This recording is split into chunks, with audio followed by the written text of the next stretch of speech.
Welcome to Ghostly. Is there a Von Erich Family Curse? Ghostly is a podcast that comes out every other week. In each episode, we take a ghost story or a paranormal event and look into its complete history. Rebecca then gives us evidence proving that the story is real. And my job is to debate those pieces of evidence and get you, the listener, prepared to vote on if it's real or not. If you haven't yet, please hit that subscribe button. As always, we are your host. I'm Pat. And I'm Rebecca. And we have with us a special guest that has been on Ghostly more than anybody else. I'll hold that. I'll take that record. Yeah, it's Bob from Bob After Dark. Oh, hey there, everybody. It's Bob from Bob After Dark. That's me. Yay. That is you, Mr. is Bob me. Anderson. Hello, everybody. Hi, Pat. Hi, Rebecca. Hi. So, what's been going on with you guys? It's the question. Well, Of the day. Let's do it in a positive way. We just had Chicago's paranormal panel. Right? I was going to say, And Yeah, really, that it's was the a same lot for of all of fun. us. That was a lot of fun. You've been Bill and Ted today.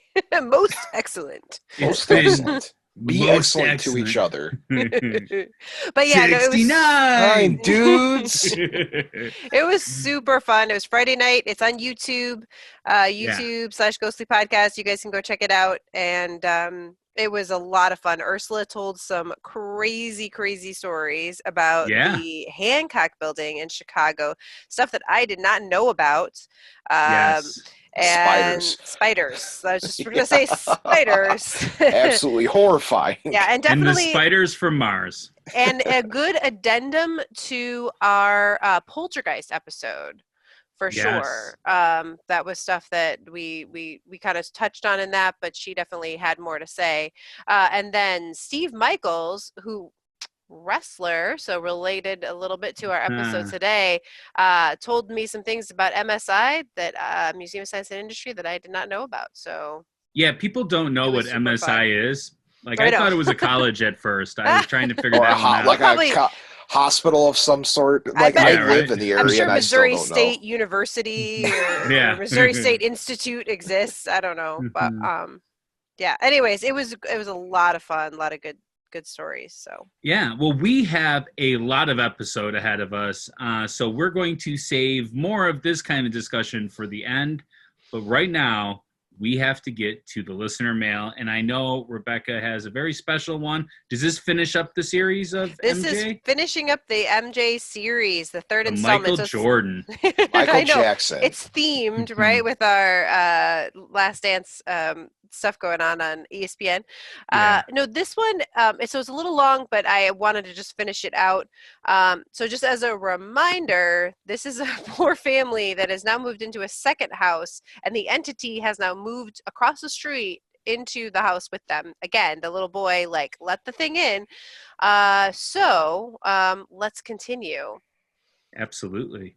In March of 2019, we had decided that we would add a puppy into the mix. I don't know if this is what caused what happens next to happen, but it seemed like things started to get worse. A few weeks after we had gotten our dog, we had seen the entity more often, and it wasn't shying away anymore. It would start flickering the lights and slamming cabinet doors. There were constant cold spots. My son started to think there was a monster in the bathroom and the kitchen. All places where weird things started to escalate. In May of 2019, so not that long ago, No. we woke up to our dog crying, wanting to go outside using the bathroom. My husband took her out, and she refused to come back in. My husband dragged her back into the house to the smell of sulfur or rotten eggs. He woke me up to verify that I had also smelled something off. We searched the house, and it was stronger from the back of the house where the kids' bedrooms were. We got the kids and took them outside. We called our landlord and they said there could be a gas leak. They sent someone over to check, and it was a gas leak. After that gas leak, we decided to investigate other places to live. I like that this family follows the rules. Like, get out, right? At least they're trying. We packed our belongings, and there the entity was again, looking at our things. At this point, I was done. I yelled, "Is this what you wanted? We are leaving, and Do not follow us. Something seeming to hear me. It rushed out of the dining room to the back door, slamming the door. Wow, she's a tough lady. Telling you. Yelling at this entity. Yeah. All right. Yeah. We had moved into a rent to own on a Thursday in June. We had originally seen this house as something we could make our own, a way to get away from all the things that we'd been dealing with at the previous two places. We had everything moved in by Saturday. Still were working on unpacking. That first Sunday of living in this new residence, I was moving things around and the kids were in their bedrooms. My husband was outside with our dog when I saw the dark humanoid figure again. So like moved to totally new house. There it is again.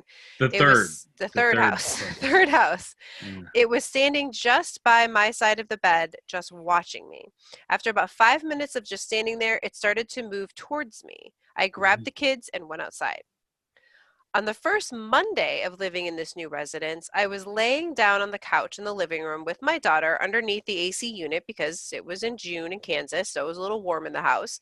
My son was playing on the floor in the same room as us. My husband was setting up the house. Our dog started whining to go outside. Seeing I was with the kids, my husband decided he would take the dog outside to do her business.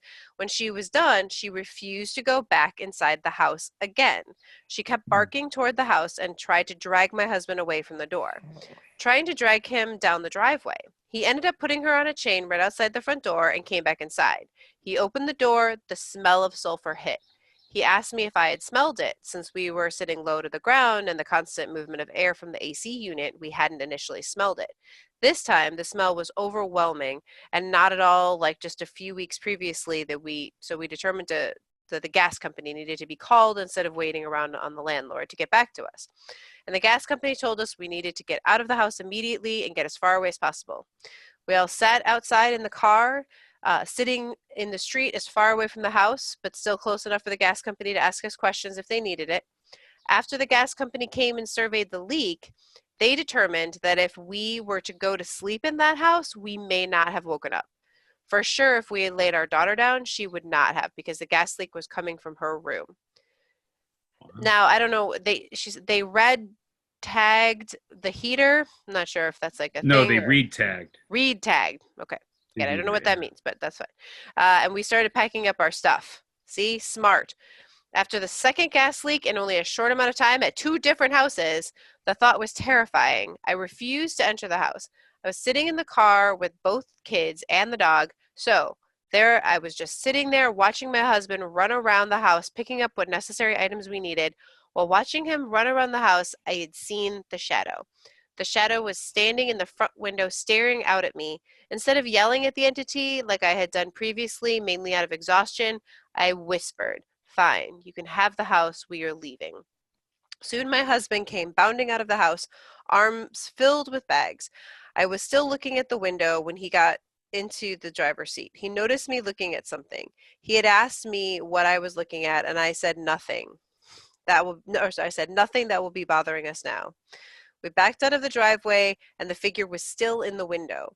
We were completely moved out by Wednesday. And that was it. Wow. That was the end of her story. So I will say I did write her back, and I said, how are you doing now? Because I was really worried. And she said, since moving, things have been more relaxed, but still have some weird things going on, but nothing like it was before. Wow, that could be a movie. Seriously, reading this story was like reading a movie. Bob, I was wondering, do you have any thoughts on what entity or thing might have been traveling with these people to all these So I've different been places? following this story since you guys have been telling it, and the first thought I had was, the first thought I had when the first week you guys were talking about it, I was like, well, you have different kinds of hauntings, you have possessions, you have demonic activity, but the first parts of the story really sounded like a self-inflicted poltergeist. And what do I mean by that is that people manipulate their energy around them, and sometimes, in a lot of cases, there's no real haunting that goes on. Mm-hmm. It's people are infecting their environment, and they're doing things in their sleep, they're doing things without realizing they're doing them, and kind of grows into a paranoia. And that's what I thought of at first. But then when you said it followed them, and I was like, well, maybe there's extra amount of stress. Now you're getting to this part of the story now. 2 gas leaks, that's pretty wild. It is very possible that whatever was attached really, really liked that family for whatever reason. I don't know their story, I don't know their background, but for whatever reason, whatever thing they were putting out, bad energy, bad luck, whatever it was, it really attached itself to them. That's like not normal ghost activity. That's like, demonic deity kind of level things that was probably attached to them. I'm really glad to hear that they're doing better now, because if they were still experiencing things, I would have told you to have them email me, because that would have been need a cleansing or something. That would have been Yeah. let's step in and try to help them out a little bit. But that's wild. I followed them 2 gas leaks. That's just really strange behavior. And very shadow person kind of thing. So that's really the spooky. wildest. That's wild. Well, the smell of sulfur is very common for these kind of possession-ish kind of things, right? So smells I don't really buy too much into, because there are lots of weird things in the houses that can cause things to smell like other things. And this time they did find out what it was. Exactly. Yeah. So I don't buy into associating smells with paranormal activity, except when you go into like things like rose and perfumes and things like that. But sulfur and demonic activity, I guess there's an association, but like I try not to buy too much into that. I need to see, feel, and like hear smells. There's way too much that can interact and interfere with that. You know what I mean? Yeah. A little skeptic light there, huh? Oh, man, a little bit. I'm a paranormal investigator, and I try not to go too much in hysterics, and I try not to dive like in the super high believing side, because I don't want to cause panic by saying, oh, there's a haunting here, when I don't know the full story. And I don't want to say that, because not every time you go into things there are hauntings. So I have to keep a level head whenever I go into investigative mode and like help mode, Yeah. You have to keep your emotions out of it. Exactly. I don't want to go into something and be like, I smell sulfur, must be a demon. Yeah. All right. Well, we're going to move on. Thank you, MJ, for your great stories. Yeah. Keep in touch. Let us know if anything else happens. Definitely. We've loved following these stories. So the next part is we are going to talk about our reviews that we've got on Apple Podcast. Now, reviews, you would think it's just like, people just telling you how great everything is, but reviews actually help us get new listeners. The more reviews that we get, the better Apple Podcast puts us in its search engines, and it's a needed thing. We love getting reviews, and this time we have a lot of ghostly love going on. We have 4 reviews. So, Rebecca, you want to split these up with me? Sure. All right, I'll go first then. Okay. We have from Mindy FF, spookily entertaining. I stumbled upon this podcast recently and was immediately intrigued by it. I loved listening to the history of each ghost story and hearing a skeptic's point of view on it. I see why he wanted to read these. Gee, I was going to say, the ego, I see it growing. Yeah. Personally, I am a team believer, but I do often think all the same thoughts that Pat states when watching or hearing or experiencing anything that's paranormal. Okay. So, all right, you could be on team believer. I give you that, as long as you at least think about other things. I really appreciate that. Yeah. Thank you. So next one from Whitdroden came over to Apple Podcasts just to leave a review.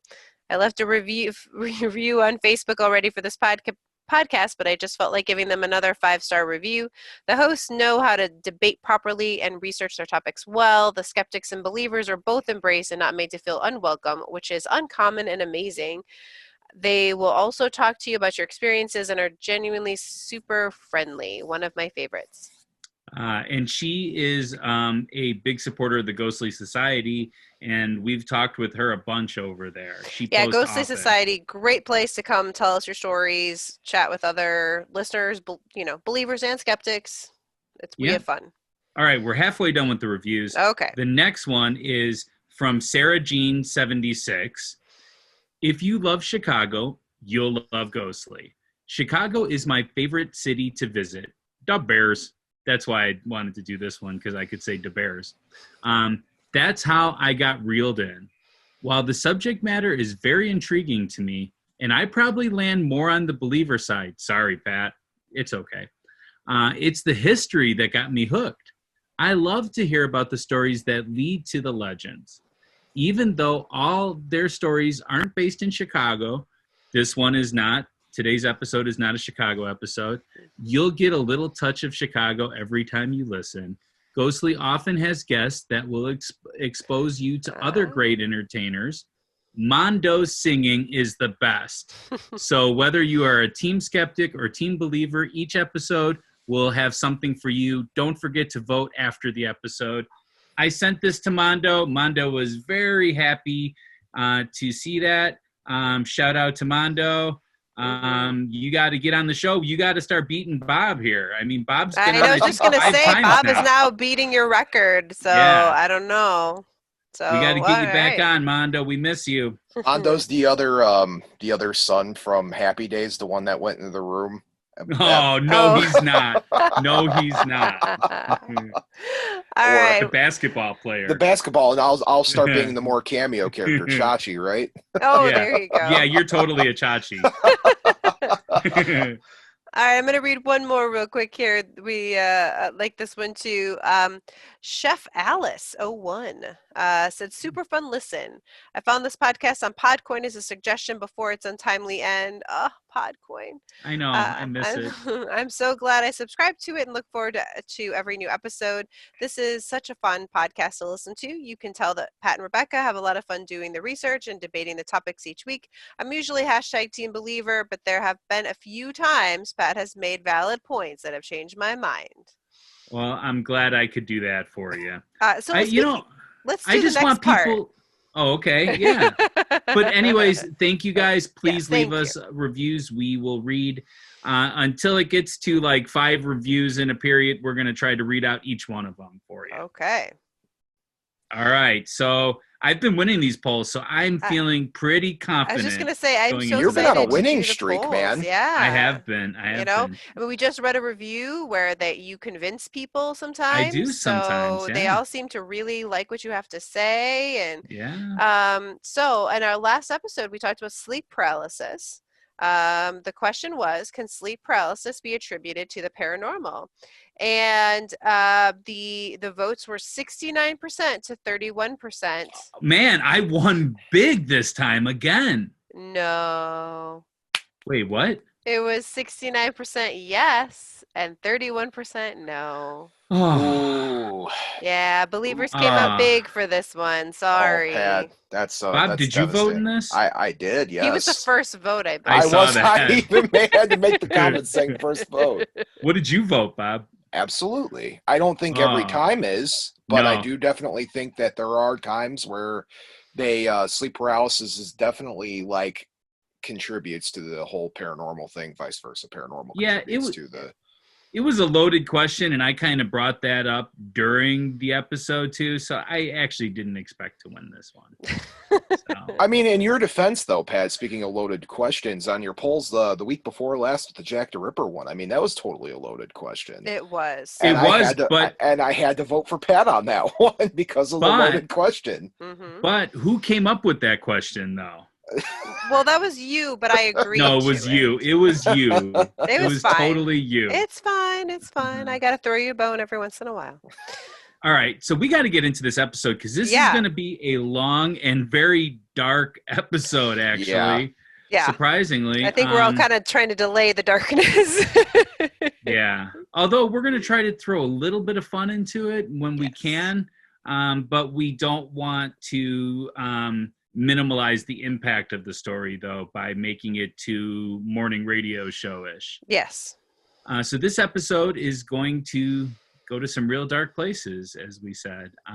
If you have a sensitivity to drug abuse or suicide, you may want to stop listening to this episode. If you or anyone you know suffers from suicidal thoughts, please call the National Suicide Hotline. That's 1-800-273-8255, 1-800-273-8255, or visit crisistextline.org. And this will all be in the show notes too. So you can click over there if you can't figure out exactly what the URL is. And that will text someone anytime that, you are in need. So they're available in the US, Canada, UK, and Ireland. So I grew up loving the Von Erichs. I was a big fan of the Von Erichs. I even met Kerry Von Erich once. This is my personal side note. Then I'll go to you, Bob, and I'll go to you, Rebecca, to find out what your personal aspect of the story is. So Kerry Von Erich wrestled with the WCCW at my high school in either 89 or 90. Those years are kind of blurry for me. He was there as the Texas Tornado, and he was the headliner, of course. I mean, he was already doing stuff for the WWF, which is now the WWE. He was already a big name, already wrestled in a WrestleMania, I think, at that point. So I remember I had really bad seats to this. I don't know if it was because I came late or because they were assigned seats, but they were really bad. But there was not many people actually in my section. So I took the next to the last row seat, and it was really close to the locker room, though. So we were sitting there, and while watching the first match, I saw a person standing in the locker room doorway. Then I could feel someone get to the back row of the bleachers, but it was weird because to go up bleachers, you have to go up the sides, right? This person didn't go up the sides. It came from the back. There was they flew? Like something, I don't know. It was kind of weird, paranormal-ish almost. And I could feel that somebody was directly behind me. You know how you could feel someone's like right there? I could feel that. And I turned, and the person told me to turn back around and that he was using me to block him from the other people. So because my section was not very crowded, there wasn't any people around him. And I could kind of see out of the corner of my eye that this was a humongous mammoth of a man. And I could see the hair. The hair, I mean, come on. I mean, only Bob has hair like that. So, and that's when I realized who it was. And he talked to me from behind me for at least 3 or 4 matches. That was like an hour long that he sat behind me and just talked to me and, complained and told me about who some of the people were. And he would tell me, hey, watch this part. And it was really cool, though. So, Bob, you have a Von Erich connection as well, and that's one of the reasons why we wanted to have you on this episode of Ghostly. Yeah, there's I grew up in a wrestling heavy house. There is I don't want to dive too much into my personal life, but it's generations, right? And couple generations back, I had a family member who's was actually a territorial wrestler, right? Like when wrestling was at its pioneering days. And he actually has photos and he's long past now. And he would show us these photos and he would tell us stories about how he would work with the old man, Fritz Von Erich. And and I mean, those are stories and stuff like that that's always resided with me growing up in the wrestling world and just kind of being involved and seeing it and experiencing it my entire life, And when it comes to certain names in the wrestling world, not too many are as important as the Von Erich family. Because that was kind of how I grew up. It was, your family's involved with wrestling and then you're expected to kind of just fall in the line with wrestling. And those boys, the brothers, they were so American. Yes, and they were definitely. They were so just, it's like an emotional thing, right? It's cool. It's really great to, great and get to tell that story, and, it's great. That's the basically end of it, is just the Von Erichs are probably one of the most synonymous names for professional wrestling, even if they're not talked about too much these days. They're still, probably one of the most important families in the professional wrestling world. How would you rank them to the Hart family? They're above them. Absolutely. You think they're above them? Wow. I am, and that's no knock to the Hart family, because the Hart family was very important for what they did too. Yeah. I am from America, so it's, I'm going to reside with, heroes. The All-American boys. The All-American family. And in Canada, the Hart family were a very important group of people for the Canadians. It's just one of those things. There's nothing wrong with that. You just, when you're watching the Olympics, you kind of, root for your country, it's just one of those things. And they were big in Texas, right? Which absolutely. Probably came up to the Midwest sometimes. Yeah. And that's the thing. So and there's nothing wrong with that. I got the utmost respect for the Hart family. They're very important for what they did. And any other wrestling family, same goes with the Flairs or anything like that. But the Von Erichs, in my opinion, are probably synonymous for being one of the most important families, especially with how horrible everything just ended over the years. Oh yeah. And just think of like where they could be now had this not all have happened. Yes, absolutely. It's amazing to think of that. The WCCW, if things didn't fall apart the way they did, that could have been probably the biggest company in the world today. And I mean, that's just the sheer talent and the humility too. That's the other thing you have to understand, is the Von Erich family were very human. It wasn't uncommon. You would see them like shopping at a grocery store or helping, somebody with a car problem or something. They were very human. And absolutely. That's just a thing, I guess. All right. Rebecca, what's your connection to this story? So I heard about the Von Erich family a few months ago when you first mentioned them to me. Whoa, that's your connection. That's my connection. I've since learned a lot more about them. Yeah. Rebecca's been doing this thing that's kind of funny. It's so I hang out with a lot of comedians and a lot of comedians that love wrestling. And now I have been a wrestling fan a couple of times in my life, like for large portions, but I would not say that I'm a big wrestling fan now. So I'm kind of in between. Like Bob is definitely a wrestling fanatic almost. Yeah. I am kind of the middle. Like I know who he's talking about. I understand these people. I watch WrestleMania like every year if I can, but I don't watch that often. It's too time consuming for me. Rebecca, you don't watch at all. No, not at all. Supposedly my great grandma did, but after that we're out. I don't know. No, it didn't carry down. So when me and my comedian friends are talking about different people, we will say names, and if Rebecca doesn't know the name, she assumes that they are wrestlers. Yes, I do. If you guys are talking about somebody, you mention some name, and everyone's like, "Oh, blah blah blah blah blah," wrestler. Yeah. So I messaged Bob late last night, and I said, "Hey, I want to play this game." Rebecca doesn't know we're doing this, but I was just going to say, what game? We are going to play a game with Rebecca. It's the name game. Okay. Where me and Bob are going to name off some names. Okay. And you are going to tell us if they are wrestlers or not. Okay. All right. Yeah. Let's do this. Let's see. I am warning you about my list. I do have a trick question in there for you too, Rebecca. Ooh, I don't even know what that means, but all right, let's do it. All right. Bob, do you want to start off or you want me to start? You could start, Pat. Okay. So my first name is going to be Dusty Rhodes. Dusty Rhodes. Rhodes. I'm going to say wrestler.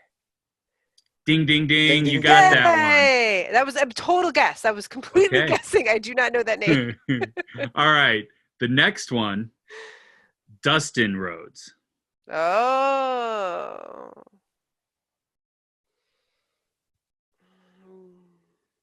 Wrestler. Does he have a brother? I don't know.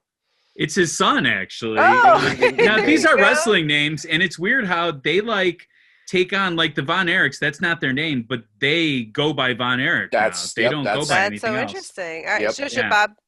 do we want to switch back and forth, or are you going to do all yours first? I got 2 more. So Okay, if I let's could do just it. do my 2 more, I will throw it to Bob. Then. Okay. Randy Rhodes. Oh. Not a wrestler. Wow, you're doing really good here. There's Man. actually Randy someone I Rhodes- listened to on a talk show or something. Well, Randy Rhodes actually was Ozzy's guitar player. Oh. It did Crazy Train. Okay, I did not know that one. All right, one last one. Good. Jimmy Snuka. Ooh. Not a wrestler. Oof. Bob, is he a wrestler? Yes. Was he a good bummer. wrestler? We're not talking about Jimmy Snuka. That's probably not the best name to have a conversation about. Jimmy Oh. Superfly Snuka. Snuka, yes. He was a big draw once upon a time. All right. Well, I was just lucky I got that first one, so then that helped me. All right, right. Bob, it's so all on I'm you. 3 out of 4 so far. All right, Rebecca, I'm going to start you Okay. off at the hardest one possible. This is a Okay. trick question. Okay. Andy Kaufman. Oh. Oh. I'm gonna say wrestler, because didn't he do wrestling? You are absolutely correct. I He do was remember doing- that. There was a special. I remember seeing that. Do you know who it was that he wrestled? No. Jerry Lawler. Jerry Lawler, the No king. idea. Man on Nope. the moon. Yep. No idea who that is. But All right. Gold Pants Gary Goodwin.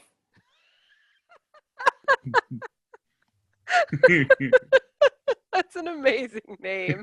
I'm gonna have to say wrestler. No. Oh. I want to watch Gold Pants wrestle. Come on. Did you just make that name up, Bob? Oh, I've spent many days and many hours of my life coming up with bad wrestling gimmicks. And Gold Pants Gary Goodwin is if I got to make one WWE appearance, that's what been my my name. I love it. Moose Cholak. Moose Cholak. Like Mastacholi? What? Moose is in the animal with the antlers. Oh, Moose Cholak. All right, I'm gonna say wrestler. You won. Ding, ding, ding. Yes. Wow. He's a Chicago legend once upon a time ago. Had okay. a bar on the south side for you, Pat. Oh, nice. Oh, nice. Duke the Dumpster Drozy. Duke the Dumpster. I'm gonna say not a wrestler. Ooh, sorry. Duke the Dumpster. Duke the Dumpster was a wrestler in the early 90s who donned a garbage man gimmick. Okay. Nice. Nice.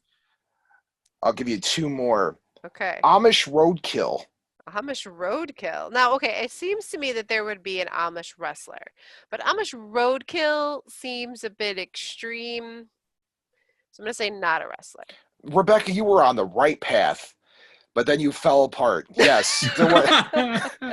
Amish Roadkill was a professional wrestler who donned a Amish gimmick who wrestled in an Extreme Championship Wrestling. So you had all the right ECW, names. wow. ECW, Oh, wow. yeah. I'll give you 2 more. Okay. Sassy Steve Stevenson.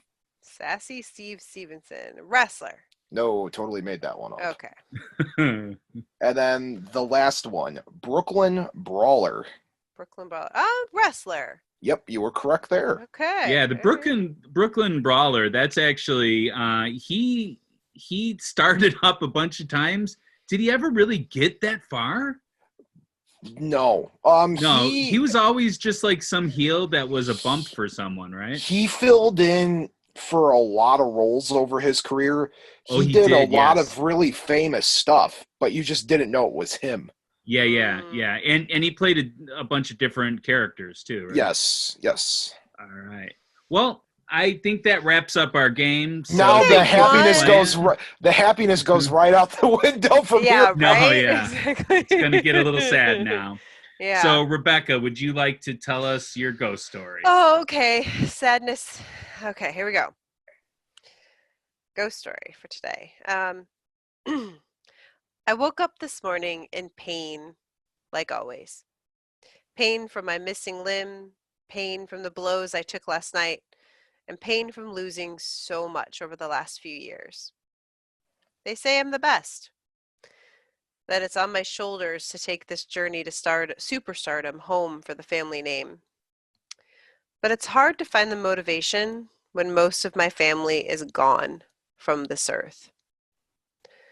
But tonight, things are different. I went out to the woods to get away from the noise and to take some things to dull the pain. As I sat there meditating, trying just to focus on the sounds of nature around me, I heard the sweetest thing I've ever heard. The voices of my lost brothers. I never thought I'd hear them again, but I did. Clear as day. They sounded so happy and at peace, much more than they ever did while here, living with the same crushing expectations and anguish. They told me it's time to join them, that I too can have peace up above and just watch it all without having to feel the pain anymore. I immediately felt peace. Now I just have to wait until they tell me it's my time. Maybe now I can sleep. Wow. Yeah, that's... Man, I wasn't prepared for that one, Rebecca. I know, I'm sorry. Just a taste of our story for today. It progressively gets worse, folks. Yeah. But not quite yet. Not quite yet. Now, we are going to take a break. Yes.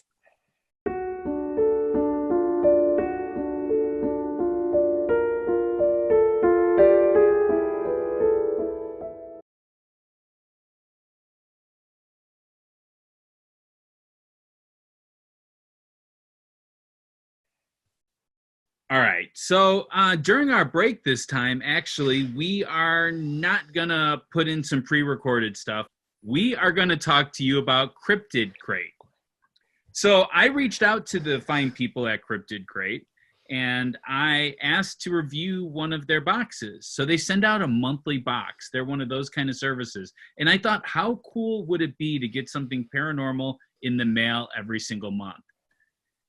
They blew my mind. I got a review box, and I showed Rebecca the stuff that I received. Rebecca, what did you think? It was amazing. So you showed me the package. Like, I got to watch you open it, and it like seemed kind of small. I was like, all right, what could be in this thing? It was seriously very cool. Very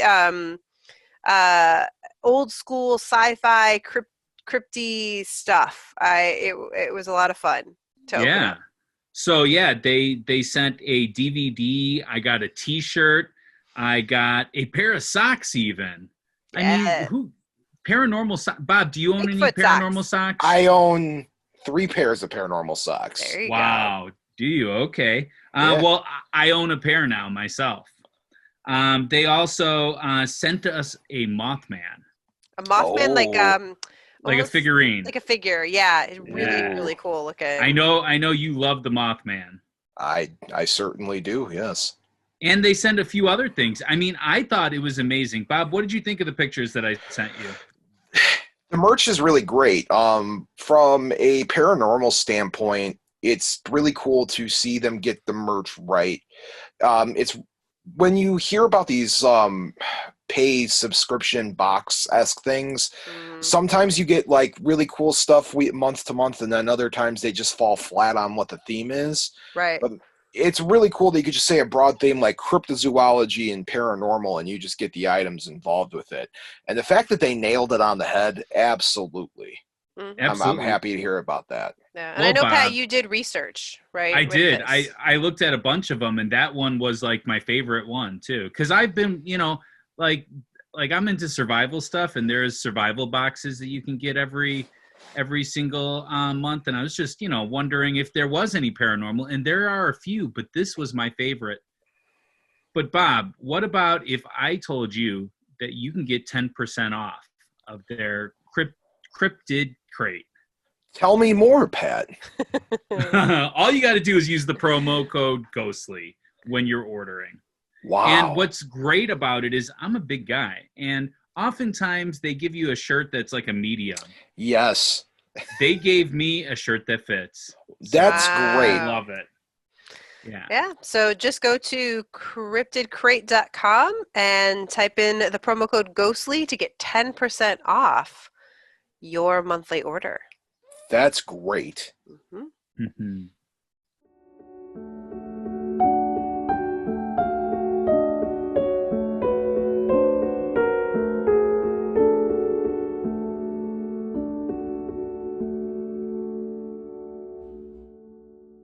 All right, so it's time to get into the history. Every episode I do a history. I didn't know exactly what to do, but as I started to do research and I started writing up this stuff, it like kind of spoke to me and said, no, you have to say this and you have to say that. So it kind of wrote itself. So the concept of wrestling has its roots in old traditional folk wrestling. You would see two guys usually take their shirt off and just start, moving around. They didn't punch people or anything like that. They just would like try to get you to go to the ground or something. That's like folk wrestling. It resembles more like the Olympic style that you would see, like the Greco-Roman wrestling. It doesn't involve punching, but more rolling around on the mat. All I've ever seen is the South Park episode, which is really helpful for me to understand wrestling. Yeah, but wrestling. you've watched amateur wrestling or Greco-Roman or Olympic style wrestling. Yes, I have. Yeah. I love the Olympics. I'm an Olympic nerd. Absolutely. So you understand that part of it so far. But in the 19th century, things kind of changed. There wasn't as many rules as far as the Greco-Roman style of wrestling or amateur wrestling. And they were starting to do some match fixing, which, spoiler alert, wrestling probably is not the realest thing that you could watch. It's not like watching a Cubs game. The outcome might be known, but what they do in that ring, they put their bodies through this immense torture almost. I mean, it's pretty amazing. So that style of wrestling kind of died off, though.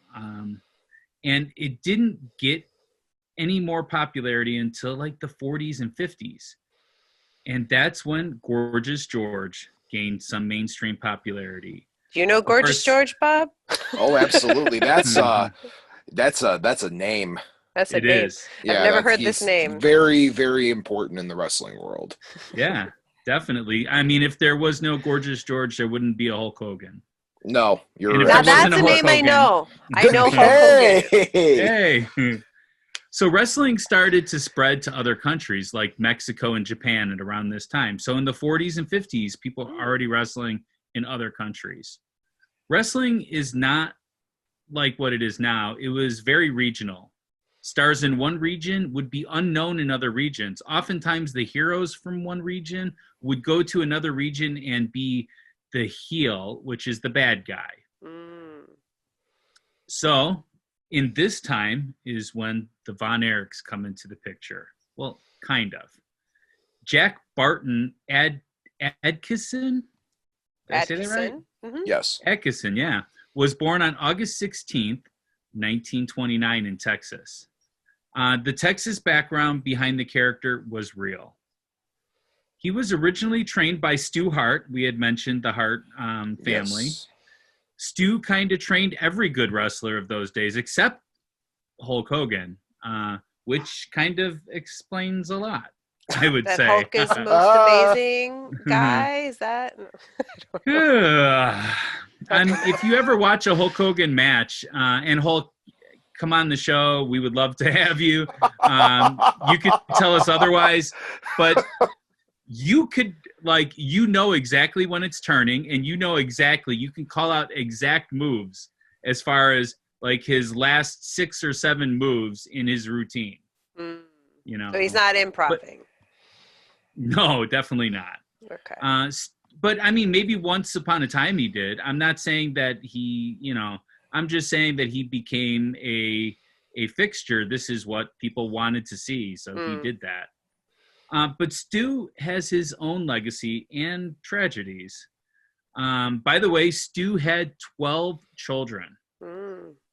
That's a lot of children, right? Yep. So there's a legend that I heard, and I thought was true until doing some more research about this, that Jack played for the NFL. But actually, he didn't. He tried out. He didn't really make it, and then he tried for the Canadian Football League. So maybe that's when he met Stu. I don't know. Anyways, it was Stu Hart that changed Jack's name to Fritz Von Erich and teamed him with someone else called Waldo Von Erich. He's not going to come up too much in this episode of Ghostly, although if you do some searching, there is some bad blood between the fake Von Erichs or whatever you want to say. And they were called the Evil German Brothers. So from now on, I'm going to call Jack's descendants by the Von Erich name, just to make things a little bit easier for us to be able to talk about. Fritz or Jack or whatever his name is or was, well, he got married to Doris Smith on June 23rd, 1950, and they had 6 sons. They had Jack Jr. He was born on September 21st, 1952. They had Kevin, born May 15th, 1957. So there was a 5-year gap there. Then they had David, born July 22nd, 1958. They had Kerry, born February 3rd, 1960. They had Mike, born March 2nd, 1964. And finally, Chris, born September 30th, 1969. Man, Doris. Yeah, right? Hats off to you. That's pretty amazing. And these weren't tiny kids either, let me tell you. Fritz's German character was a big hit. He was a heel most of his career because he played a Nazi. That's kind of what he wanted to do. Can you explain what you mean by heel? Yeah, I did a little bit earlier. Heel is a bad guy. Okay. Yeah. Okay. What are the good guys called? What is... Faces. Faces and heels, yeah. Oh, absolutely. Okay. But one thing that people would say about Fritz is that he was one of the toughest wrestlers of that day, and maybe of all times too. He was tough. Early on, though, there was a tragedy, and unfortunately, this just keeps getting worse and worse when we go down this story. While traveling the circuit and in New York by Niagara Falls, Jack Jr. died outside the Von Erich's trailer by getting accidentally shocked by an exposed wire. And that alone, he probably would have been okay, but it rendered him unconscious and he fell into a puddle and ended up drowning to death. He was 6 years old. So that's the first of the tragedies that happened. Fritz kept wrestling, but he refused to go to the East Coast again, and he let his fake wrestling brother use the Von Erich's name in that territory. So we have Von Erichs that are wrestling in the East, and we have Von Erichs that are mostly out of the Texas area. Kevin now was the eldest boy after Jack Jr. died, and he was pretty good at football and probably would have actually made it to the big times, made it to the NFL, if he didn't have a career-ending injury. As Fritz got older, he stopped wrestling, and he actually bought WCCW, which is World Class Championship Wrestling. They went by another name too, right? World Class something. It was WCWC or something like that. Yes. Yeah. And they were part of NWA, right? Yes. Yeah. It allowed Fritz to be around his children because it was headquartered in Dallas. So the Von Erichs were actually considered to be like Texas royalty back then. And any accomplishments or setbacks that anyone in the family had made the paper. It was like all over the news. As they got older, it seemed logical for them to all work for their father in WCCW, although he did not make it easy for them to do that. He made them have to be as good as anybody else that they would bring into the WCCW, which were pretty high caliber wrestlers. A funny story about Kevin in the WCCW, and kind of something that Bob had mentioned before we started recording. Kevin would always wrestle barefoot. The announcers even started to call him Barefoot Boy. But Kevin admitted that he had never set out to do that. One day, the guys in the locker room hid his boots, and he wasn't able to find them, so he just went out on the stage like that, went into the ring, and it somehow kind of became his trademark. Do you want to tell your story, Bob? Oh, we'll move on. Okay. Yeah, it's that Bob has hobbit feet. That's what it was. No, Thanks. I'm just kidding. Okay, so then now we're going to talk about David Von Erich. He was nicknamed the Yellow Rose of Texas. And actually, as far as all of them goes, he was probably one of the more technical wrestlers out of all of them. He was called the Yellow Rose of Texas because he brought a yellow rose to the ring. Right? And I think there's a song, right? I don't know. Yellow Is there? Rose, Oh, yes, Texas, yes. Rosa Yeah. like the bloom. Yeah. Thanks, Bob. I totally lost your entire Texas fan base after that one. We actually have a pretty big Texas fan base. That's why Not I was anymore excited after to I do just this. butchered the singing of that song. Sorry, Texas. Yeah. David got married and had a daughter that died in infancy, and that ended his marriage. And he would later remarry, but he had no children after that. On February 10th, 1984, Fritz received the news that you never want to hear. He found out that David had died. The official cause of death was acute enteritis, but it's kind of a known thing that it was more likely a drug overdose. It's believed that his friend, Bruiser Brody, found him and flushed the drugs down the toilet. And some reputable people have spoke out, like Bret Hart and Mick Foley. I would say that they're pretty reputable. And Never heard of not, either of them. Bret is a massive superstar, one of the greatest wrestlers of all time, and Mick Foley did lots of things, including comedy. Okay. He Actually, did. that name He maybe did. sounds a little more familiar, but yeah. And his story arcs were just amazing. Mick Foley, yeah. The Rock and Sock Connection, one of my favorite things in wrestling. But yeah, I've definitely heard mixed stories about what happened to David. So, Bob, who's your favorite wrestler of all times? I'm curious. That's Macho Man, Bret Hart probably would be mixing up with the two. Okay. Just based on sheer talent and just amazing everything. Probably Macho Man just for the sake of just over the top, like here, you know. He was, yeah. And that's one I know. And Bret Hart was more like cool and collective. And yeah, so that would be the two, I would say. There's not really much of a those are the two. Mine, I would say, and you're probably gonna think this is crazy. Gold Pants Gary Goodwin. Yes. Maybe just as crazy as that, the Road Dogg Jesse James. Why? I don't know. I just really liked his storyline. Man, we were talking about the Von Erichs, and there's Ric Flair's involved with them, the Four Horsemen, etc. Yeah. The Road Dogg, Jesse James. No offense if you're listening to Go Sleep podcasts. Sir. Well, before that, it was Brutus the Barber Beefcake. So why? I don't know. I like the unpopular ones, I guess. That's why I don't watch wrestling anymore. Oh man. All right, Just so watch South Park. Yeah. So all you guys talk about is the storylines. I love Welcome to Wrestling Lee. Yeah.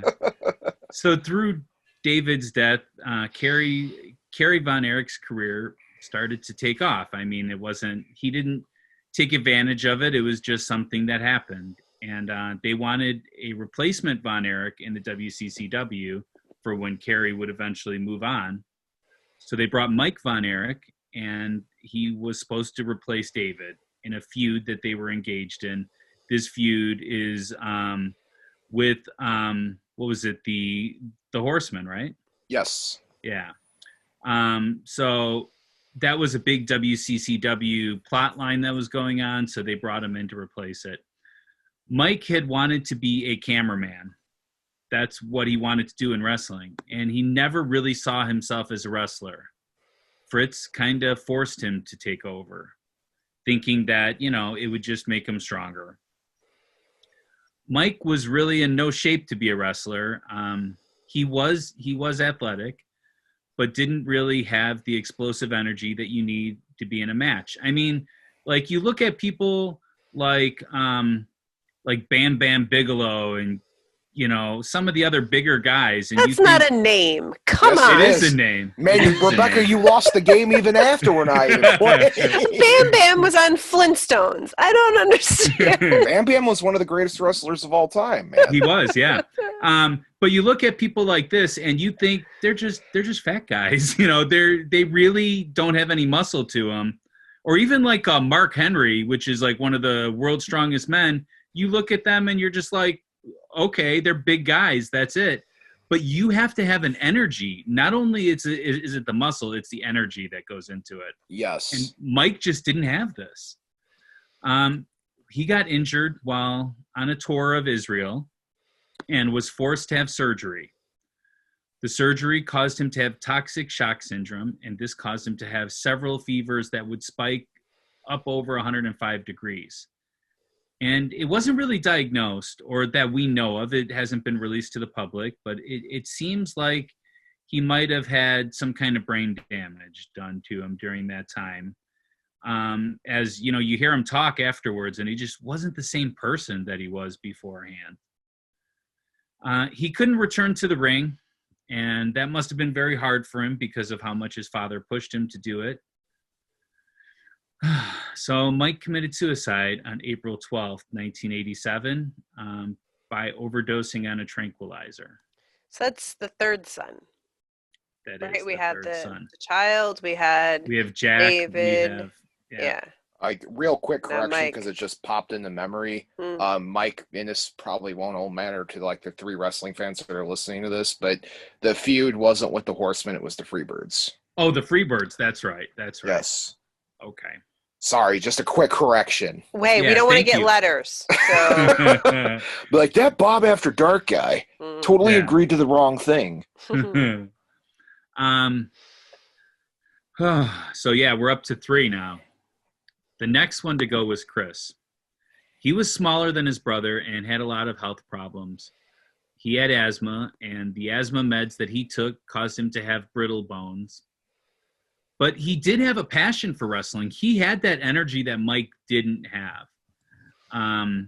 But he was, you know, just a little small and brittle boned. So, And like you said, they are doing physical work. Like, regardless of what the outcome is, you really are getting thrown on the mat. Like, you're getting thrown up against things. Like, it's, I mean, no one's trying to hurt you, but like, they're trying to, you know, not like really hurt you, but like you must get hurt. Like, there's no way. Wrestling physical. isn't fake. Everything you see in the ring, everything that they're doing are real moves and real risks.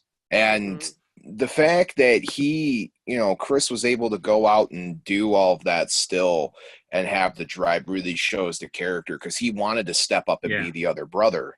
He did. Desperately, he wanted to. Yes, that was like, he did. And they said, I remember they were talking about his training. It was just brutal because he couldn't do with a lot of the stuff. So they were trying to work around it, and he was getting hurt every day.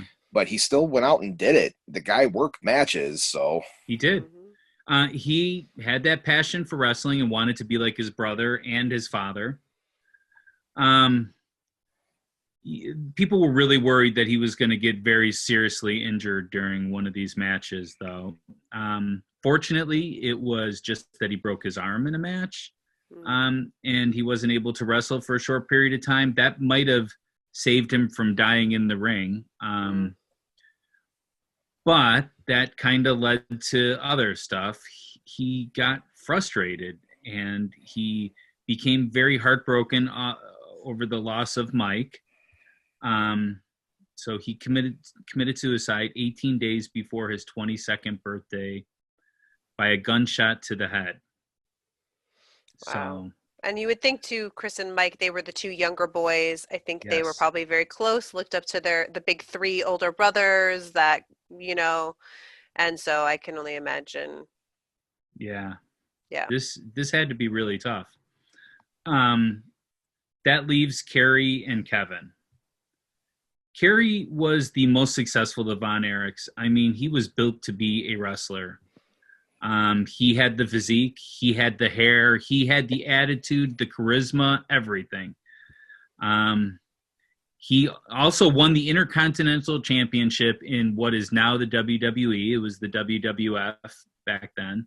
And even wrestled in, I want to say 2 WrestleManias, but I know for sure 1. He had 2 nicknames, the Texas Tornado and the Modern Day Warrior. This is the one you met, right? Yes, this is the one that I met, that yes. Sat behind you, okay. Yeah, I don't know. I would say that I met him, but I was like in his presence and I talked with him. There you go. Modern Day Warrior, I thought that was kind of like a spin on the Ultimate Warrior, which is kind of funny because there's this whole rumor that Kerry Von Erich was the Ultimate Warrior at one time because they believed that the Ultimate Warrior passed away when it was actually Kevin. It's kind of a weird rumor that went around. Yes, it's a strange web. Yeah, but they look a lot alike, though, if you really look at them, and their physiques are pretty similar, too. But it has been disproven. He was not the Ultimate Warrior, never did that. The Modern Day Warrior thing came from his entrance music, which he would come out to the song Tom Sawyer by Rush sometimes. Good choice. Yeah. I mean, I don't know if I would choose that as a wrestling intro. Like Triple H's The Game. Now that's something to come out to. What's your favorite entrance music, Bob? Oh, that's a good question. You threw me under a bus there. I really like Mick Foley. I really like Mick Foley's solo music is a jam. And then Undertaker's like third during like the funeral parlor age of the Undertaker. Like, and classic. I'm sure you like I Am a Real American. Yes, but even better than the Real American was the Lex Express. I could be your hero. Nice. All right, sorry, I wanted to pause and do something silly before we talk about this. On June 4th, 1986, Kerry was in a motorcycle accident. He actually rammed his motorcycle into the back of a police car. And it was pretty bad. He almost died in that accident. His right leg was injured, and he dislocated his hip. And they did a surgery on his right leg, and everything seemed to be doing okay-ish. But Kerry, being the kind of guy that he was, he attempted to walk on it before his doctors advised him to do that, and re-injured it, and the doctors had no choice but to amputate his right foot. That is a lesson. Seriously, scary. For what it's worth, Kerry, post-amputation, actually went to the WWF and worked with his amputated foot. Yeah. If that goes to show anything about the guy, he still worked.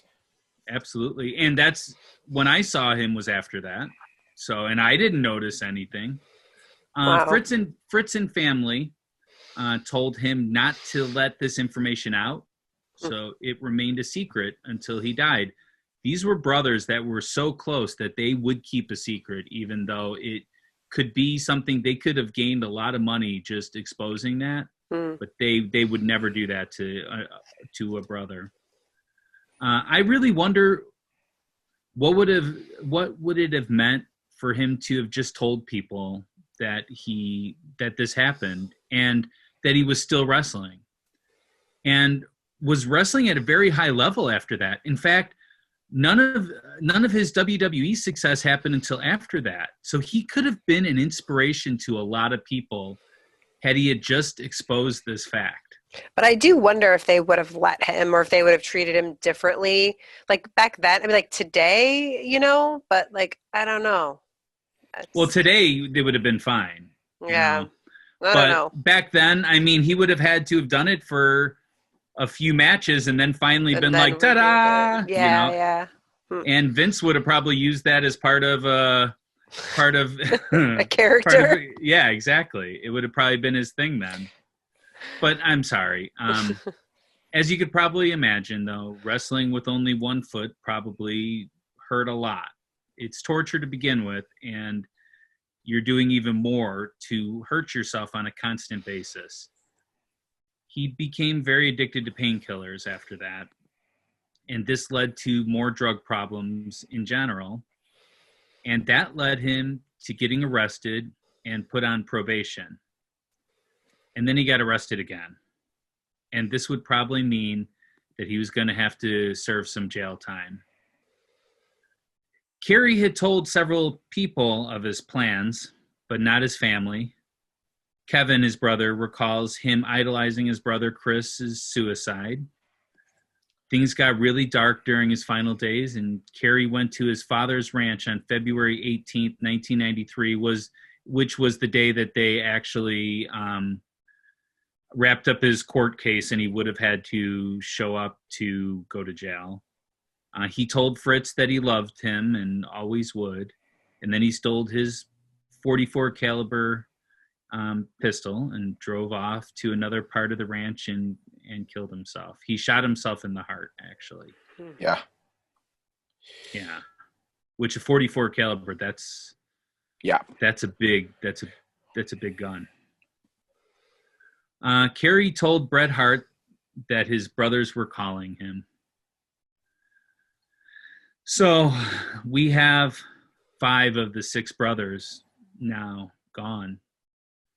And on September 10th, 1997, Fritz passed away. He had lung cancer that eventually spread to his brain. And Kevin is the only Von Erich brother to still remain living. But the Von Erich legacy is still going in wrestling today. Lacey Dawn Adkisson, Adkisson, wrestled in the WWE and TNA wrestling. She's Kerry's daughter. Marshall and Ross Von Erich are the sons of Kevin Von Erich, the last surviving.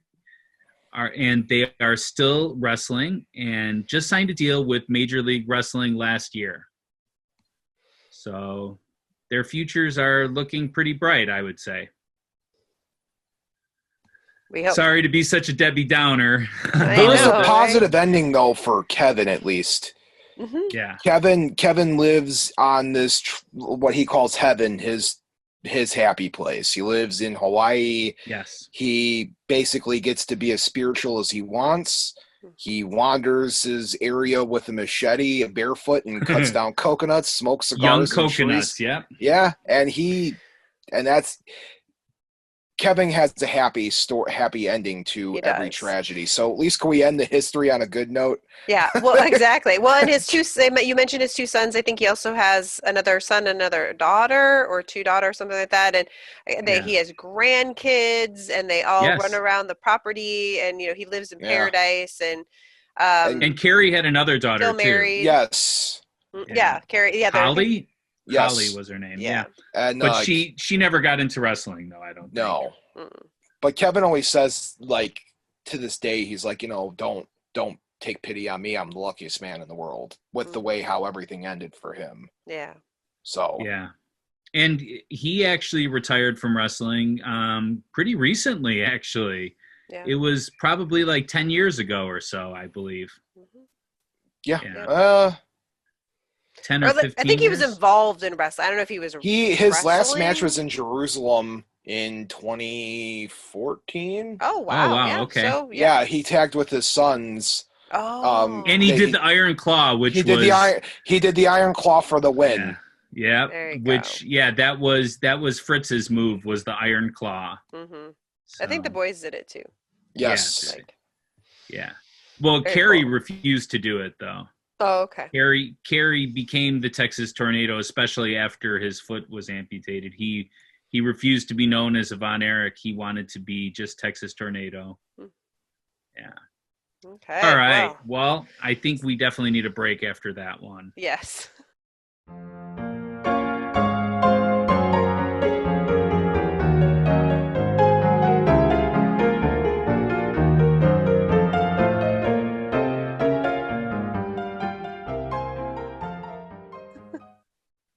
All right.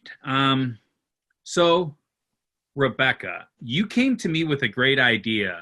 You want to Mm-hmm. talk about that a little bit? Yeah. So we're living in some interesting times right now, and it's getting to the point where we all need to buy masks to wear outside. Or when we're out and about with people. And so I was looking online just to see what I could find, and I all of a sudden I realized, hey, um, we could make a ghostly mask. And it actually ended up I when I played around, and it looked pretty cool.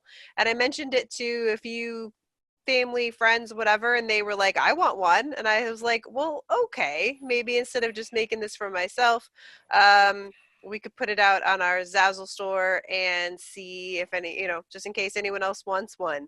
Yeah. So there's ghostly masks. Come in black or white, and you can wear the cool skull ghostly logo on your mask if you're interested. Yeah. So Bob, did you get a chance to see our masks yet? Oh, I did. They are Yeah. ghostly accessories. They are. I, Ghostly gear. I'm doing a quarantine paranormal investigation here in a couple weeks. I'm with Ooh, the Northwest Indiana Paranormal Society. So social distancing, outdoors, very small gathering. I might order one so I could wear it when I'm out doing the investigation. nice. That would be Perfect. amazing. Perfect. Yeah. So So you can check it get out. one just by going on ghostlypodcast.com and clicking on our merchandise button, which will take you to our Zazzle store, Hmm. and you could order it right there. Yeah.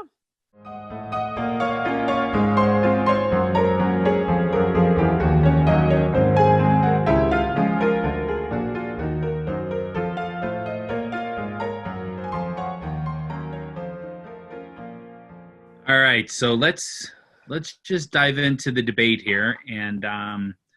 man, that was really sad, though. I It mean, was. Yes. So Regardless of where the yeah. debate goes, you have to take into consideration that the tragedy of that family is 100% awful. There's no arguing that. And tragedy Absolutely. is always real. I mean, Hmm. people, there is a certain trauma that comes with that much tragedy. For someone like Kevin, I feel so bad for Kevin Hmm. having to endure all that and to have lived through all of that. And his mom too. She lived until she was 82, I think. So yeah, I was just gonna say. So we're gonna get into a debate. None of this is minimizing what happened No. at all. Regardless of where you fall in this, no one doesn't feel horrible for this family. Absolutely. Absolutely. But the reality is that this was a lot of tragedy to befall one family. Yeah. They had 6 children and 5 of them died. Um, one kind of early on, but the others in not that big of a time span. And so from that, there's just been this thing out there called the Von Erich Family Curse. That when you have a lot of tragedy that happens, that is something that people kind of cling to or come up with because it just seems not normal, right? That so much tragedy would come to a family. Well, Um, recently so, this has come to light because what was the documentary that you had us watch, Bob? oh yeah. The Dark Side of the Ring. It's Yeah.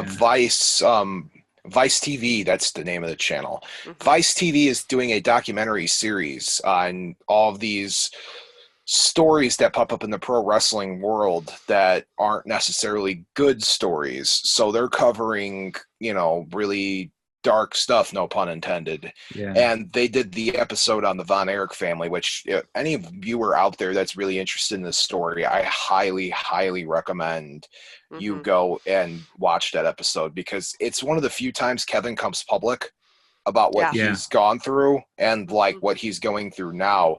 and there's a touching story about him trying to steal a gun that, you know, potentially end his life, and that was really touching. I cried.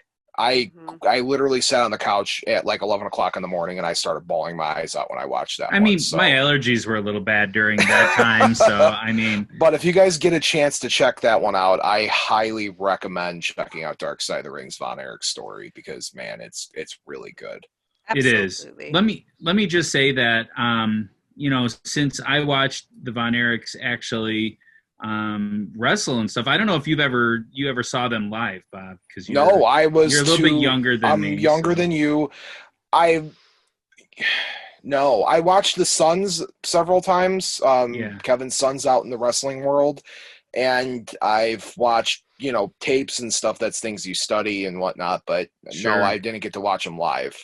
So I did. I watched some of that stuff live, and I love the Von Erichs, and there was talk of a curse even back then. So for the last 30 years, I have thought about this potential curse. And so I had this idea to do the episode. I didn't realize that it had come to the light right now that this could possibly be a thing. Mm-hmm. So let's look at some of the potential evidence that this could be a curse, and then Bob too, if you have things to add after this, Can I actually start off before we dive into the evidence, because I just want to propose a question and then we'll let it simmer.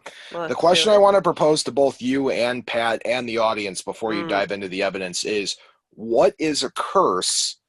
And what defines what a curse is? And if we could just let that simmer. Mm-hmm. No, that was on my list too. I feel like an idiot. No, I don't have it in here, so I'm glad you asked it. But it was on my mind because I did do some research into family curses, and so yes, I think it'll be. You and I are on such kindred spirits, Rebecca, because that's like how many people could sit down and be like, oh, I spent my Thursday night researching family curses. Yeah, that was my Saturday afternoon. Just like, we just research curses. But I will say the Von Erichs show up in on a lot of lists out there. Yes. Like if you look up family curses, like they definitely make the list. Sometimes even the number one on the list. So. All right, so the first story or first piece of evidence, so as Pat mentioned, Fritz Von Erich, his character was a Nazi. Well, he wasn't just German, he was a Nazi. Like he was the ultimate baddie, right? It was actually really touching to hear Kevin talk about how as kids they would watch their father wrestle and they just couldn't watch because, you know, he's heel, right? As you guys said, and I'm learning new words. And so, you know, he would lose a lot, obviously being the German Nazi, you know, from the World War. And so, but they would always, so they wouldn't want to look, but then they'd be like, oh wait, he's winning again. And then they'd look and, you know, so that was really interesting to listen to. But anyways, so there is a story, and this was reported by David Shoemaker in Life, Death, and Professional Wrestling. He says it's an apocryphal story. So just something that's told, not like any clear, we know who saw this or witnessed this. Fritz was approached by a Holocaust survivor after a match who said that he had lost 5 of his 6 sons during the Second World War. And he basically like put a curse on him if he wouldn't stop doing the character, and making light of it basically. And so then just like he lost 5 of his 6 sons, Fritz would go on. This was before he had his sons, that he would go on to lose 5 of his 6 sons. So I don't know. What do you guys think about this? So this is probably the only story I found where it was like somebody put a curse on the family. Bob, you should go first. Yeah, say Bob, you want to go first on this one? What do you think? Okay, I will dive a little bit into what wrestling is to answer that question, because it's very important to answer it like that. When you play the bad guy, when you're the heel, you're going to get reactions from the crowd. We're not going to go too much more than that. Is it possible that some guy who was a survivor approached him and, said that. Absolutely. In fact, I don't doubt that at all. Do I think that the person was a practitioner in the occult and in like Hebrewistic, like witchcraft, which is a total thing? Yes. Maybe. It's such a tough call. And I will be honest with you, in all of my years of researching this, I never heard of that before. So it's possible. I don't want to buy too much into it because, as Pat may back me up on things, in the occult world, curses aren't thrown around lightly.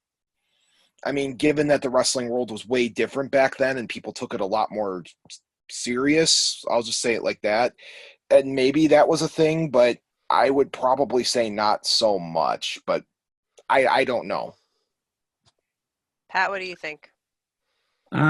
Well, as someone that has practiced magic with the K, I will say that curses work because of the people that believe in them. And one of the ways that you could get past a curse is to not believe in them, or to trick yourself into not believing in them. Even if you were the person that could put a curse on somebody else, not believing somebody else could give you a curse is definitely a way to combat that. Curses seem to get worse and worse. So if you believe that your family is cursed, everything bad that happens to you is attributed to that. And the more bad that you attribute to this curse, the worse the curse gets. It's a psychological thing more than anything else. Everybody wants to be liked. Everybody wants to be loved. Everybody wants to provide for their family. Everybody wants to do good things in their life or great things in their life. And curses are just a psychological landmine to doing good things. It's purely psychological, though. So unfortunately, yeah. Yeah. So what do we think of? What would we rate this evidence? The only bit of evidence I would attest, I guess, to back up the side of the curse is that the Von Erich family, at least Kevin, I don't know if their father was, but I'm pretty sure their whole family was pretty hardcore Christian. Yes. And for the fact that they're practicing Christians, maybe they didn't buy into the fact that they were cursed, and maybe they didn't seek the help to remove said curse. So maybe, but that's really stretching it. And that's only because I want to defend some sort of belief here. I'm going to give it a solid middle ground 5. Okay. I'm going to go with 0, of course. And it's not to say that I don't feel for Kevin or Fritz when he was alive, or any of the Von Erichs that had to deal with the death of loved ones. That is something very hard to go through in life. It's something that every one of us will have to face at some point, unless we're the ones to go first. And it's very sad, and it's very trying, and it's very hard.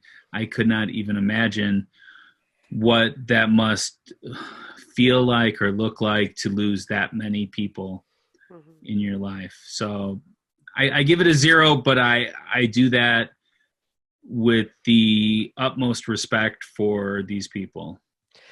So I'm going to give it a 5 as well. Okay. In that this particular story of like this one person that came and said, I curse you. And like you were saying, Bob, that, a practitioner really, or somebody, really specifically did something. I'm very shaky on it, but there being something about portraying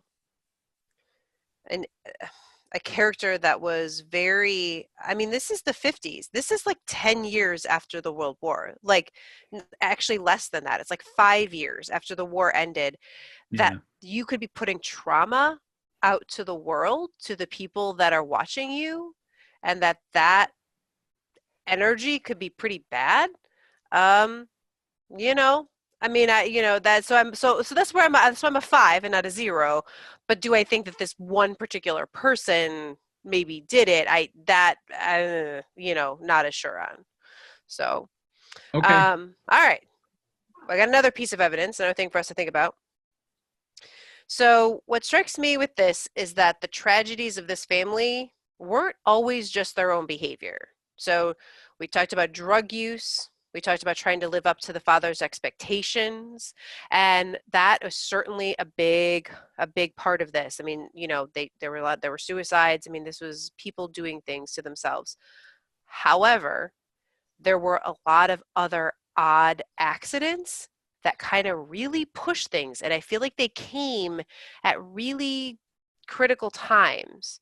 So, the oldest, the Jack Jr. as a kid, that was definitely an accident. But it kind of drove Fritz to stay home and kind of maybe change the trajectory of his career. David's death was very mysterious, and I know we said drugs, but honestly, I personally kind of believed, based on Kevin's interview in that show, that he was sick before that and that there was something going on. Doesn't mean there weren't also drugs involved, but I do think that he really had an infection or something. And then, there's car accidents, the toxic shock syndrome, you know what I mean? Like, people, it just seems that not only were there internal things happening, but there was a lot of external happening to this family. And that, to me, is some evidence for there maybe being a curse on them. Okay. Bob, do you want to go first? We'll switch off, Pat. You go on ahead. All right. So I'm going to say a couple of things that stood out to me is that now, when we're talking about Jack Jr., I mean, that was obviously an unfortunate accident that occurred, that could occur to anybody. It was unsafe conditions that caused that to happen, and that it spiraled that bad to his death.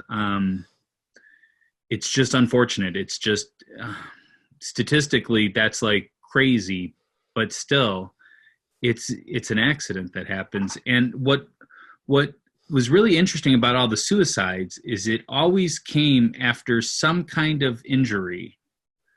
And these injuries, first of all, can cause shock to people. So if this was like an immediate thing that happened, then I could write it off to that, But these are things that have a longer term effect that, like Kerry, it was, almost 10 years afterwards, after losing his foot, that he committed suicide. But what I would say, though, is that obviously there is some addictive behaviors in this family. And oftentimes with addiction, people are not in their right mindset. And I believe that could have been an issue. I also wonder if maybe this family has a special or like some kind of extra diversion to having like pain medication, or maybe it's because, there was a lot of steroid use back in those days, and these men, except for Mike, were, like enormous. People don't get to be that size by going to the gym every day. They were bigger than that, bigger than what, the average person would be.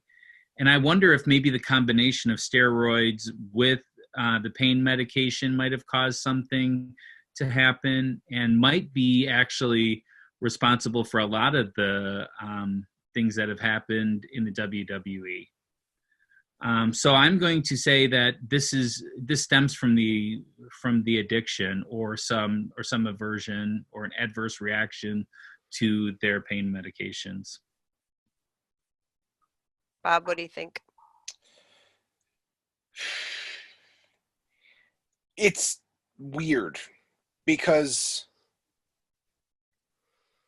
there's a lot of outside interference to the Von Erich family. The fact of the matter is they went through a lot, even outside of, I'll just leave it as like internal self-destruction. Mm-hmm. Outside of that, there were a lot of nasty business happening, and it's really unfortunate. You get into a rabbit hole when you start thinking about like idiosyncrasies, right? And like, oh, this led to this led to this led to this. And man, it's hard to say. I don't know. I mean, where do you draw the line with it though when you talk about idiosyncrasies and when you talk about like the tragic events that happened and how it was a really nasty domino effect? I mean, is it supernatural that caused it after, Jack Jr.? Maybe. It's just really weird that everything bad happened. Mm. I mean, law of averages sometimes balances out, I guess, right? And it doesn't seem like that happened until now where Kevin finds solace. You know what I mean? Mm-hmm. So I would say from a comfort standpoint that maybe there's something to it, that there's a curse. From that point of perspective in general, that there was just so much outside perspective other than the internal that happened. He got into a motorcycle accident and just so happened to hit a cop car.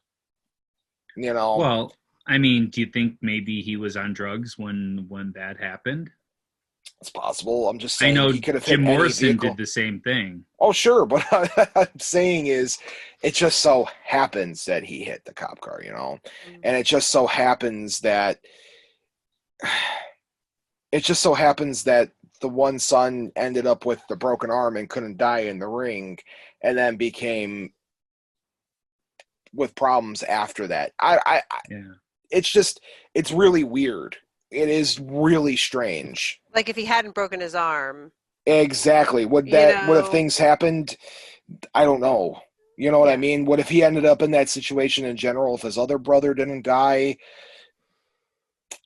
It's a really weird domino effect in the Von Erich case. Mm-hmm. Yeah. So yeah, it's really hard. And I don't know if I'm able to even debate on this one. That's what I'm saying. So all right, but you got to give a rating for this evidence. What do you think? 5, right down the middle. Okay. Going back to 5. Pat, how about you? I'm gonna give it a 1. Oh. Because I will say that there is a series of unusual coincidences that are happening around this particular thing, and that it's like, man, can this family not get a break? But my question is, what brought an end to the curse? Where does the curse end? Does it end because 5 of the 6 brothers died? And why wasn't Kevin one of those brothers that died? What did he do differently that saved his life? I don't know. Yeah, no, it's a tricky thing. I think, well, let me just say, so for me, I'm going to give this a 6. Because this is the most convincing to me of the evidence for a curse. Still not super convincing, because again, there's just too much of a mixture of things that are happening here. But the fact that there's just these like well-timed accidents that seem to happen is a little weird, but there's also, like, as you explained, Pat, I mean, absolutely, the drugs and the self-destructive behavior, I mean, you can't deny that. So it's there. So that's my 6. But it is a tricky thing. Yeah. It's in my closing arguments, I have a whole thing I'd like to say why it's tricky. Okay. All right. All right, let's move on. Do you have more I evidence? have one more. I Rebecca? have one more Okay. thing for us to think about, and it's something that you mentioned Okay. in your history, and I mentioned in my ghost story. Okay. So I just wanted to mention it here as a potential evidence, which is that Kerry told Bret Hart that he heard the voices of his brothers calling to him. I mean, it wasn't like he just said I theoretically hear them. It was like, no, they're talking to me and telling me that it's time for me to join them, and that I just have to wait for God to tell me when it's my time. So to me, that felt a little ghostly. We haven't had, I mean, this is obviously a curse, which is a little different than our usual ghost piece, but I wondered, do we think that he really did hear them? I mean, if you're going to believe this is paranormal, that there's a curse to it, it would make a lot of sense then if each brother was hearing the previous brother kind of calling to them, and that's why this happened. I mean, that would make it really paranormal. So yeah, so I don't know, what do we think about that, Bob? I'd like to preface by saying that my light bulb burned out, and now I'm sitting in I was the just gonna dark. say, you are really dark. My light bulb burnt out when we came back, and I was like, "Oh man, there's enough sunlight, so where I don't have to try to find a lantern or something to light my way." But now it's it got Bob during dark. No, this is literally Bob during the really dark. You look really cool. I'm gonna be honest with you. It's the floating head. I feel like a '90s spooky infomercial.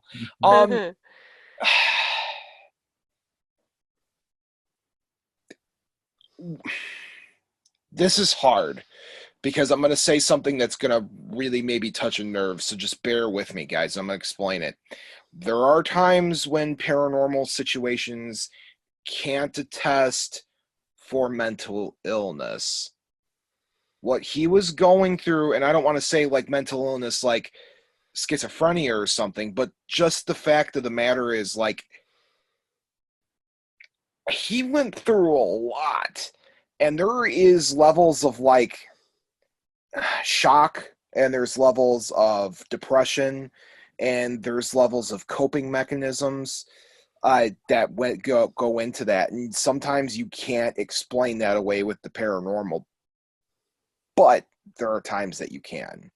And I really think that some people say when you're on your deathbed, right, and you start seeing people from your past coming to you, I've interviewed a lot of folk that work at hospices and stuff, and they talk about that, but I digress. It's the concept of seeing somebody and trying to comfort you in your last moments. And the fact that this was going on before he did it, and it went on for a little bit before, and he was waiting for that moment, right? And that moment was him about to go to jail.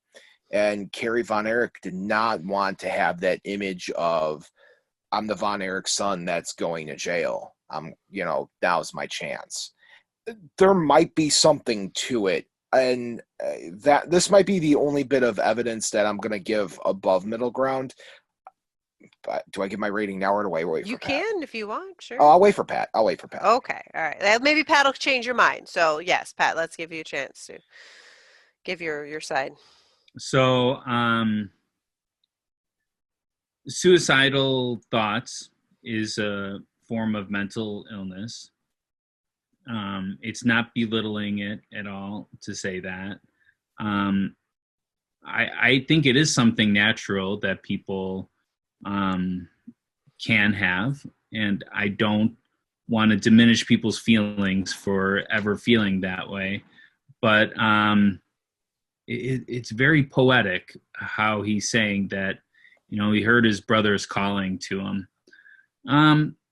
I think Bret is a pretty reputable person, but he is also a very poetic person and likes to wrap up the ends, likes to, give a little color to the story, if you would.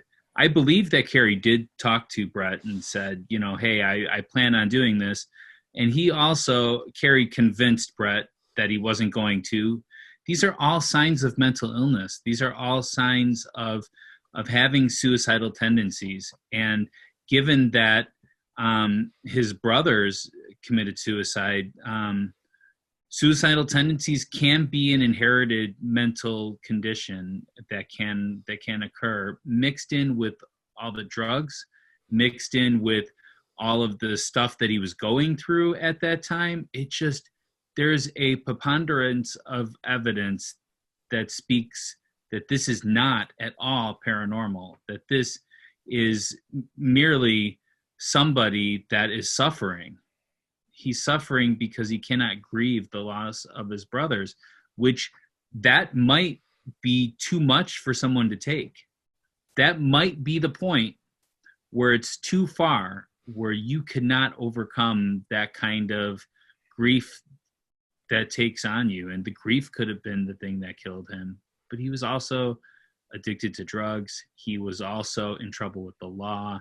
There was also like so many different things that him just saying he heard his brothers calling him, it could have just been Kerry's way too of saying, this is what I want to do. He might not just want to come out and say, hey, I want to commit suicide. This might be his way of telling Bret that he's thinking that. I don't know. Yeah. What would you say your rating is? My rating on this is going to be a 0. I'm stepping up out of the 5 and going with a 6.5. Wow. Okay. I'm actually going to step down. I'm gonna say a 4. Okay. On this one. I think actually it's funny, Bob, you actually reminded me, and then Pat did too, of why the thing that makes me think this is not as paranormal is the fact that this was the day he was going to go to jail. Yeah. You know what I mean? Like that to me, like, so it just happens that the day that God says it's time to join your brothers, you know, or whatever, that he hears voices, just happens to be the day that he would go to jail. I mean, there's just too much to me that makes it too grounded in reality. And Pat, I think you make a good point too, of just like sometimes when people are talking about these depression and suicide, that they might deflect from themselves, you know, oh, it's not me that's having these thoughts, you know. It is kind of poetic with that. And I would say too, you know, we talk a lot about mental illness, and you mentioned too, Bob, you know, like not schizophrenia, bipolar. I mean, there's mental illness and even clinical depression that's biological, or that, you know, has an element of that. But there's also mental illness that's just, we all go through levels of mental illness at different point in our lives. You know what I mean? It's like, again, if you have traumatic things that happen to you, you can be suffering mental illness, and it doesn't mean that it's something that you, with therapy, couldn't, you know, and treatment, get better. You know, I mean, just like anything. I mean, even if it's biological, you can too. But I mean, I think I want everyone to listening. I mean, because this is such a sad topic. I just want to mention, you know, again, if you have thoughts, if you are depressed, or you're having these tragic things, like talking, there is help, there's medication, and it doesn't mean that you're going to have to be on it forever. You know, sometimes it's just something we need for a little while, but that it's okay to ask for help for that. You know, and sometimes just talking to somebody impartial and bringing your thoughts, you know, out into reality and letting somebody know what your intentions are. Sometimes that makes all the difference in the world. Yeah. If Bret had only maybe tried to, you know, but this was in a time when it wasn't so okay to go get help and to go talk to somebody. Like now, if your friend told you this, you might push them, you know, to go do something, or see somebody, talk to somebody, you know. I'll expose myself just a little bit here. Please I've been leave there, your man. clothes on, Bob. Yeah, I've been there, and let me tell you how much the help helps. Yeah. I'll just leave it like that. If y'all can't reach out to a doctor, you can email me. I'll hear you. I promise. Absolutely. Yeah. All right, guys. So that's it. Right. That's all I got for evidence. Yeah. Okay, so we got to go circle back, I'm sorry, to Bob's question. Yes. Of curses. I think I answered that part in my first debate thing, where I believe that what is a curse? A curse is a psychological landmine placed on you by somebody else. And I believe that that it exists purely because you believe it exists. Rebecca? Yeah, it was interesting when I was reading about family curses. It seems that typically it can be generational, Oh yeah. multi-generational. And so I think I don't know enough about the earlier generations of this family to know for sure if that might be something that's a part of it. Um, obviously it seems to be over it so far anyways with the current generation, and part of that might have to do with Kevin's positivity and his decision to not believe in any in the curse, and to to move forward, and same thing with the other brothers' children, kind of growing up almost kind of aside from it. So I guess it is hard to think of it as a traditional curse because it seems isolated to that family. But then I think I didn't do like generational research before. Sure. So yeah. All right, Bob, does that answer your question? Or what do you think about your question? Well, I proposed myself this question when I was doing my notes for the show, and I had one answer, and I kind of going to change it up just a little bit because of the way Pat described it. Pat very eloquently described it as a mental landmine, and that's very, very true. I would say that there's times when there needs to be some help to get rid of said curse. I feel like power always lies within, but there's times when you need to get a little bit of a push. So I'll just kind of leave it like that, that sometimes it's a landmine that you might need some help with to find that power within you. Well, I believe, paranormal or not, getting help with something like this is not necessarily a bad idea. No, but I was talking about it from a metaphysical standpoint. I know. Yeah. But so I would say a curse, a Bob After Dark definition of a curse is a metaphysical hurdle that you either can overcome or you don't. Mm-hmm. So yeah. All right, well, let's do overall ratings. So, Bob, what would be your overall rating, 0 to 10 on this making one? me start this one. I am making you start this one. Okay, so the Von Erich's family curse, are they actually cursed? I'm going to say flat out, I don't know. I don't have an answer yes, and I don't have an answer no. And I will explain that in the simplest way I possibly can. Is there is a lot of weird coincidences that go on with this story, both self-destructive and outside circumstances. With that being said, maybe there's some sort of comfort in the world from gaining, and I know that sounds really bad, but let me explain, some sort of comfort in the fact that you could say that it was a curse, right? It's how can this family have so much bad luck? And Kevin himself does not believe there's a curse. Yeah. Wait, did you want to use this for your closing argument, though? I thought that's what I was getting at. I thought No. You're just doing an overall review. Oh, 5. Overall rating. 5? Okay. Overall. 5. My bad. I thought I was giving my rating and then explaining it. So overall 5. Okay. Overall 5. Rebecca. You know what? For me, it is also a 5. I can't. This one's really difficult because I see a little bit that there could be a curse-ish to it, an energy to it, but it's but there's a lot that's just not that. So yeah. I'm gonna go with a 0. Okay. Even though I gave a 1 in there. I'm going to give it a 0 because overall I just don't feel it. Mm-hmm. So that brings us to our closing arguments, there Bob. You go. My bad. So this is our last chance to convince you to vote our way. We are each given 1 minute of uninterrupted time. We will time each other on our cell phones to keep each other honest.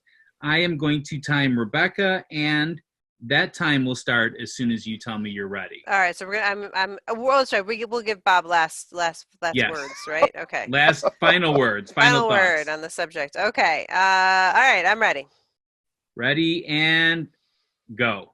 All right. So I do think there's a chance that there is a bit of a curse on the Von Erich family, whether that's because of the father bringing that negative energy to a nation, potentially too soon after. But then again, maybe there was fun to see him beat up. I don't know. But there's definitely some negativity with that. Again, just the accidents to me, that's the point where I can't go to that. I can't get lower than a 5 because it seems like there's just these external things that are happening to them that just kind of push that in there. And I think that Kevin, if there was a curse, stopped it when he received that love from the community from the gun story that he told. And I'm not going to go super far into it. You should watch the show. But to me, that was the moment where he took that love into his heart and the positivity and stopped it and changed everything. All right. That is your 1 minute. Rebecca, can you put 1 minute on your cell phone and time me? I'm ready to go. Are you ready? I am ready to go. Okay. And go. So if I were to tell you that life is fragile, if I were to tell you that life has a lot of bad to it that can happen to you, that just doesn't sound like something that we want to deal with. And we spend a lot of our time as a society pushing off, not dealing with things, blaming others, blaming different times. I believe that this is a great example of this, that it's easier for us just to be like, hey, there is a curse on the family. Life does not suck this bad, and life is not that fragile, but it is. So you should go out there and you should tell the people that you love them. And you should spend as much time when quarantine's over being with those people, because you never know when it's the last time you'll see them. Woo, right there at the minute. Wow. Yep. Mr. Right. Bob, are you ready? Yes, considering I jumped the gun. Are you going to time him or you want me to? You can time him. All right. You ready, Bob? Yep. Okay, here we go. And go. There is a certain comfort in life where you can pin problems on the paranormal. With that said, there are times when coincidences draw way too many questions that you can't just write it off. The Von Erich Family Curse is one of those situations. There is a lot of weird situations that go on with it. Do I think that there's a curse? I don't know. I am in literal team middle ground here. If there was a curse, I think Kevin broke it at the gun store. You guys should all go watch that episode. I have 18 seconds left. Check out Bob After Dark on your favorite podcasting service. That's where I'm at. All right. Yeah, Rebecca, I really like that idea that Kevin broke it that day in the gun store, because that actually gives some closure to that. But, I mean, I am who I am, you are who you are, and even Bob is who he is. This is one where I am really interested to see what the listeners think. Yeah, please. We would love to have your feedback on this, too. Absolutely. So you can always email us at info@ghostlypodcast.com. Bob, how could they reach you? You guys can find me wherever you listen to your podcast. That's where the show's at least. If you want to contact me directly, the best way to do it is bob@bobafterdark.com. That's literally the easiest email you're ever going to remember your entire life. bob@bobafterdark.com. You guys can email me questions, comments, concerns. Recipes? Yeah, I definitely enjoy a good recipe, especially if you have a good one for Alfredo sauce. That's what I've been craving lately. So, Oh, Nice, interesting. nice. Yeah. All right. Yeah. So, Bob, what's been going on in Bob After Dark? What is your Oh, latest man. episode's Oh, been you got about? some good episodes on. I have been busy. Pat's been stepping up and helping me out quite a bit. It's rough because usually my show's a radio show first, and then it gets podcasted down the formatting line. I don't have that right now. I'm literally just straight podcasting and going live as much as I can. I've been doing a series on gateways to hell, or portals to hell, locations on the planet where the veil is that thin to where things cross over, and we cross over there. That is literally a portal to hell. Spoiler alert, there's a lot of drain pipes, so There is a lot of drain pipes, yes. claustrophobia, come on in. So this is a 3-parter, right? There is a 3-parter. I did the first one I did a couple weeks ago. We talked about the 5 locations in America. Yeah. The second one that just came out 2 days ago is on 3 spots on international soil. So there's one in Scotland, one in China, one in Czech Republic. So you guys, there's 3 spots there. And then my new episode coming out on Friday of this upcoming week is going to be talking about the Hellier Gates in Pennsylvania, where there are supposedly 7 gates in Pennsylvania alone. Wow. So who would have thought? I would have never. Pennsylvania, geez. So we're going to talk about that, and then hopefully I'm never talking about gateways to hell again. Pennsylvania is the home of Hershey's chocolate too, right? Yes. And So, wow, that's a big coincidence. Chocolate and the devil. yes. I'm just saying. Good job, Pat. So that's what I've been up to. You guys can check those episodes out wherever you listen to podcasts at. If you guys haven't if you guys haven't seen the paranormal panel that I co-hosted with Pat and Rebecca with my co-host Steve and Ursula from the Chicago Paranormal panel, we did that the other day. It's on YouTube. I know we praised it earlier, but you should really You really need to check it out. It's very cool. Ursula lays down some /Ghostly Podcast. Ursula lays down some things that I've been studying paranormal for 20 years. And there are things that she laid out for me that I had no idea. She's amazing. I love that she agreed with me. And you will have to watch to find out what she agreed with me on. There you go. So, to our listeners, I want to thank you so much for listening. Please share us with your friends and family, as word of mouth is our best advertisement. Rebecca, you were the one that came up with this topic for our next episode. Did you want to divulge it? Yeah, absolutely. No, I can do it. Our next episode is going to be on ghost pets. Pets. Yeah. It is. I had a friend who came to me with a story, and it was like, "Are you kidding?" And I've actually have heard some others before, and it's definitely out there. And while it can be sad, it can also be really actually comforting to hear these stories as well. So I'm really excited to delve into it. I am too, and that will be on May 27th that we will be talking about that. This has been a Listener's Choice episode. We will be doing Listener Choice episodes. We're going to start doing them every so often. I'm not going to tell you just how often because I am, I want to allude to that a little bit. But I will tell you that we had I was going to say that we will always carry the top 2. So the top 1, we are going to do an episode. Then we're always going to put the next highest one up, just in case you really want to see that and you didn't get a chance to win. But this time, the number 2 spot was tied. So we are going to have 2 from the last list with 2 more things at least. Okay, yeah. For you to choose from. Yeah, keep tuned. Ghostly Society is where you can do voting, a lot of the voting, though I think this time we were actually able to also put our poll out for the episode on our regular Facebook page as well as our website, of course. But that's hard to do. It is. But on Society, though, you can always go to vote. As for the episode, for the Listener's Choice episode, for the episode. So if you are not a part of Ghostly Society on Facebook, you need to join.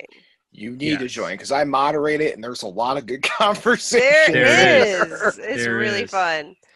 All right. Well, until next time, stay ghostly. Bye. Bye.